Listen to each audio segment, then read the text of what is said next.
नमस्कार दोस्तों, जय श्री राम। आप सभी का आपके अपने चैनल में हार्दिक स्वागत है। भगवान श्री राम और हनुमान जी महाराज की कृपा आप पर और आपके पूरे परिवार पर सर्वदा बनी रहे। दोस्तों, बहुत समय से आप लोगों के प्रश्न आ रहे हैं कि शाम की पूजा का सही समय क्या होता है, शाम को दीपक कब जलाना चाहिए और दीपक जलाते समय किस नियम का पालन करना चाहिए। अगर हम शाम को दीपक जलाते हैं तो क्या हमें स्नान करना आवश्यक है? मतलब, क्या शाम की पूजा बिना स्नान किए भी कर सकते हैं या नहीं कर सकते हैं? और शाम को घर में कितने दीपक प्रज्वलित करने चाहिए और कहाँ कहाँ दीपक प्रज्वलित करना चाहिए? दीपक जलाने का मंत्र क्या होता है? घर की परेशानी को दूर करने के लिए और किसी विशेष मनोकामना को पूर्ण करने के लिए दीपक किस प्रकार से प्रज्वलित करना चाहिए? तो आज की जो वीडियो है पूरी तरह से संध्या वंदन पर आधारित है। शाम के समय जो आप संध्या वंदन करते हैं, पूजा आराधना करते हैं, दीपक प्रज्वलित करते हैं, वह किस प्रकार से आपको करना है और किस नियम का पालन करना है। मतलब, आज की वीडियो पूरी तरह से आपके प्रश्नों पर आधारित है, जिनका उत्तर मैं आपको शास्त्रों के अनुसार देने का पूरा प्रयास करूंगी।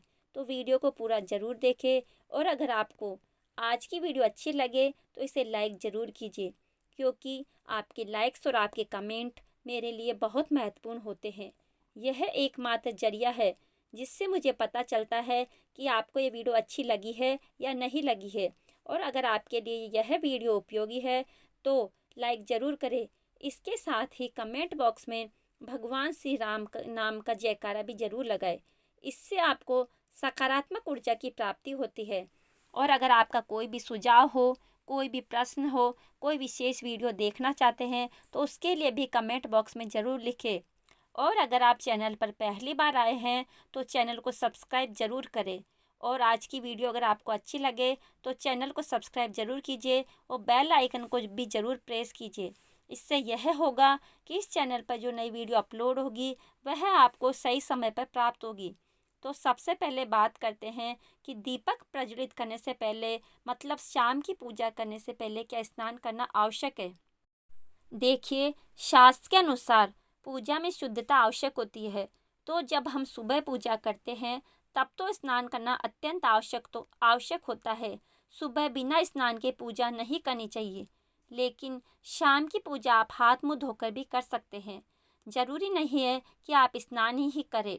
अब देखिए, आप चाहे तो वस्त्र भी बदल सकते हैं या फिर आप सिर्फ हाथ मुंह धो करके भी पूजा कर सकते हैं। ये आपके विवेक पर भी आधारित है कि जैसे गर्मियों के दिन है तो शाम के समय आप स्नान करके भी पूजा कर सकते हैं और सर्दियों के दिन है तो आप हाथ मुंह धोकर भी पूजा कर सकते हैं। यह आपके विवेक पर आधारित है। अगला प्रश्न है कि शाम की पूजा में दीपक किस समय जलाना चाहिए। तो देखिए, शाम को जो पूजा का समय होता है वह गोधूली बेला का समय होता है। शाम का जो समय होता है प्रदोष काल का समय होता है। मतलब, जब सूर्य अस्त हो रहे होते हैं उस समय हमारे घर में दीपक प्रज्वलित हो जाना चाहिए। अब जैसे कि लोगों के प्रश्न होते हैं कि कितने बजे दीपक जलाना चाहिए। तो देखिए, शाम को सूर्यास्त का समय अलग अलग मौसम में अलग अलग होता है। जैसे कि सर्दियों में शाम का समय, सूर्यास्त का समय 4:30 से 5:30 बजे के बीच में होता है और गर्मियों में सूर्यास्त 6:30 से लेकर 7 बजे तक और कई बार 7:30 का टाइम भी होता है। तो प्रत्येक मौसम में सूर्यास्त का समय अलग अलग होता है। इसलिए एक सही समय बताना इस समय कि आप दीपक प्रज्वलित करें कि यह बहुत मुश्किल होगा और यह ठीक भी नहीं होगा। एक ही समय पर हर बार हम दीपक प्रज्वलित नहीं कर पाएंगे। इसलिए संध्या काल का ध्यान रखिए। मतलब, संध्या काल का समय जब होता है जब सूर्य अस्त हो रहा होता है, उस समय आप अपने घर में दीपक प्रज्वलित कर दीजिए। और अब बात करते हैं कि कितने दीपक आपको अपने घर में प्रज्वलित करने चाहिए। शास्त्रों के अनुसार संध्या काल में प्रतिदिन अपने घर के मुख्य द्वार पर एक दीपक जरूर जलाना चाहिए। इससे क्या होता है कि शाम के समय संध्या काल में लक्ष्मी माता और उनकी बहन दरिद्रता दोनों ही भ्रमण पर निकलती है। तो घर के मुख्य द्वार पर दीपक प्रज्वलित होता है, उस घर में माँ लक्ष्मी प्रवेश कर जाती है। और जिस घर के मुख्य द्वार पर दीपक नहीं जल रहा होता उस घर में गरीबी प्रवेश कर जाती है। तो इसलिए माँ लक्ष्मी का प्रवेश आपके घर में हो, इसके लिए घर के मुख्य द्वार पर एक दीपक जरूर प्रज्वलित करना चाहिए। और घर के मुख्य द्वार पर जो दीपक प्रज्वलित किया जाता है, संध्या काल में इसके बहुत सारे फायदे शास्त्रों में बताए गए हैं। शास्त्रों के अनुसार संध्या काल में घर के मुख्य द्वार पर दीपक प्रज्वलित होता है, उस घर में किसी भी प्रकार की नकारात्मक ऊर्जा प्रवेश नहीं करती है। कोई भी वास्तु दोष आपके घर में हो, तो आप मुख्य द्वार पर दीपक प्रज्वलित करते हैं तो समस्त प्रकार के वास्तु दोष से भी मुक्ति मिल जाती है। और अगर आपके घर में पितृ दोष है, जिसकी वजह से परेशानियां आपके घर में बनी हुई है, तो घर के मुख्य द्वार पर जो हम दीपक प्रज्वलित करते हैं, इससे घर का पितृ दोष भी समाप्त हो जाता है। और इसके अलावा घर में किसी भी प्रकार की अशांति रहती हो, या फिर आपके घर में बीमारियां बहुत रहती हो, कलह बहुत रहता हो, आर्थिक तंगी रहती है, तो घर के मुख्य द्वार पर जो हम दीपक प्रज्वलित करते हैं, तो समस्त प्रकार की परेशानियों से, दुखों से आपको मुक्ति मिल जाती है। इसलिए घर के मुख्य द्वार पर दीपक प्रज्वलित करना अत्यंत आवश्यक होता है। तो शास्त्रों के अनुसार घर के मुख्य द्वार पर एक दीपक अवश्य ही होना चाहिए। और बात दूसरे दीपक की, तो दूसरा दीपक आपको अपने घर की तुलसी के पास प्रज्वलित करना चाहिए। शास्त्रों के अनुसार अगर शाम के समय संध्या काल में तुलसी की जड़ के पास अंधेरा रहता है, ऐसे घर में दरिद्रता का स्थायी वास आ जाता है। और जिन घरों में शाम के समय तुलसी के पास दीपक प्रज्वलित किया जाता है, ऐसे घर में लक्ष्मी का वास होता है। श्री हरि विष्णु सहित महालक्ष्मी ऐसे घरों में वास करती है।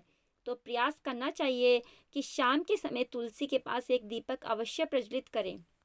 और बात करें अगले दीपक की, तो शाम के समय अपने घर के ईशान कोण में, मतलब जहाँ पर भी आपने अपने घर का मंदिर बनाया हुआ है, उसी स्थान पर घर के मंदिर में दीपक अवश्य प्रज्वलित करें।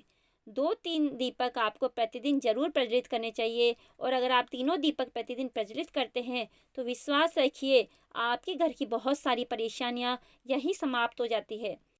अब बात करते हैं अगले प्रश्न के बारे में, जो आप लोगों के हमेशा आता है कि दीपक किस चीज़ से प्रज्वलित करना चाहिए।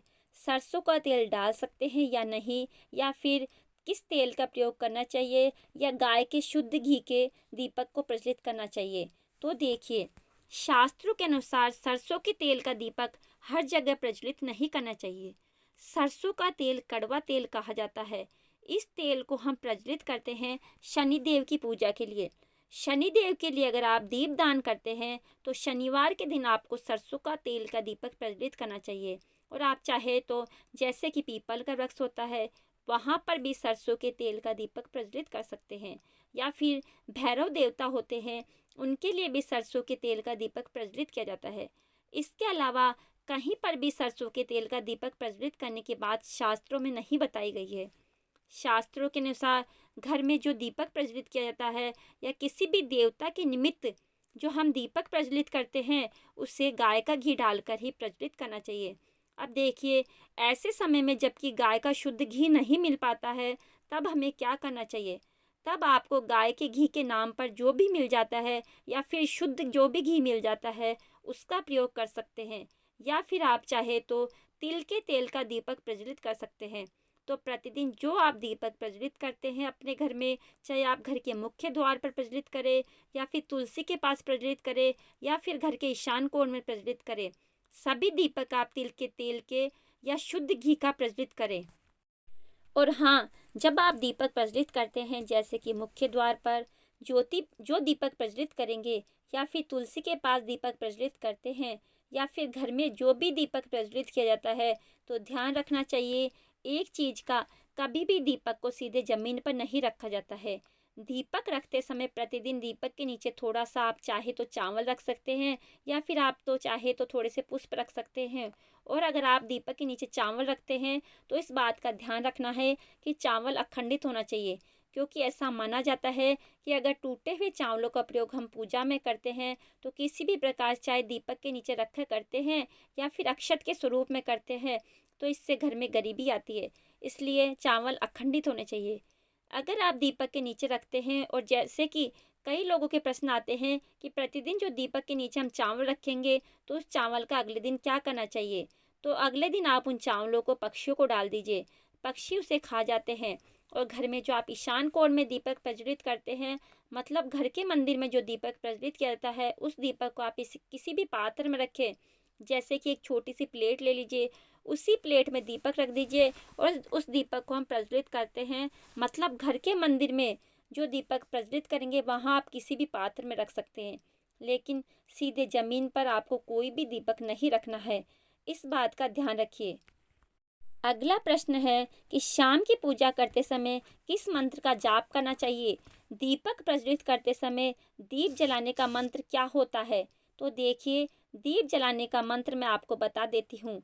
आप अगर कर सकते हैं तो ज़रूर करिए, लेकिन अगर आप मंत्र जाप नहीं कर पाते हैं, तब भी शाम के समय जब आप दीपक प्रज्वलित करते हैं, उस समय आप किसी भी मंत्र का जप कर सकते हैं। जैसे कि आप चाहे तो माता रानी, कृष्ण कन्हैया के किसी भी मंत्र का जाप कर सकते हैं। आपके कोई इष्ट देवता हो तो उनके मंत्रों का भी जाप कर सकते हैं। दुर्गा जी का, हनुमान चालीसा का पाठ करते हुए भी आप दीप प्रज्वलित कर सकते हैं। मगर देखिए, ज़रूरी नहीं है कि आप दीपक जलाने वाला मंत्र ही पढ़ेंगे।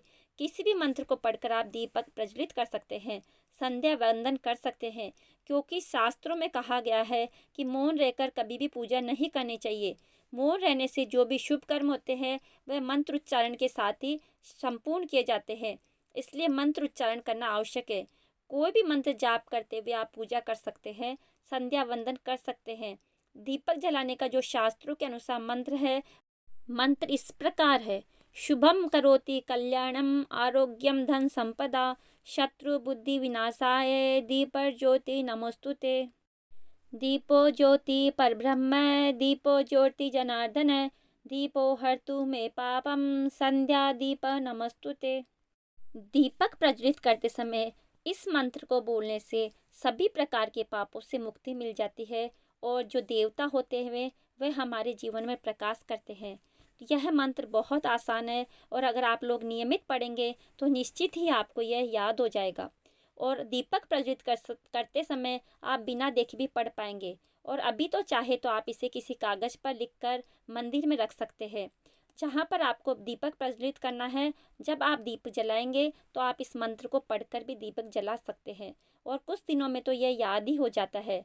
तो यह है आज का वीडियो, जिसमें शाम की पूजा से संबंधित, शाम को दीपदान से संबंधित संपूर्ण जानकारी मैंने आपको बताई है। उम्मीद करती हूँ वीडियो आपके लिए उपयोगी होगी। इसके अलावा भी अगर आपका कोई प्रश्न है तो कमेंट बॉक्स में ज़रूर लिखें और यह वीडियो आपको कैसी लगी कमेंट बॉक्स में लिखकर ज़रूर बताएं। आपसे अगली वीडियो में, तब तक के लिए नमस्कार। जय भोलेनाथ, जय माँ भगवती।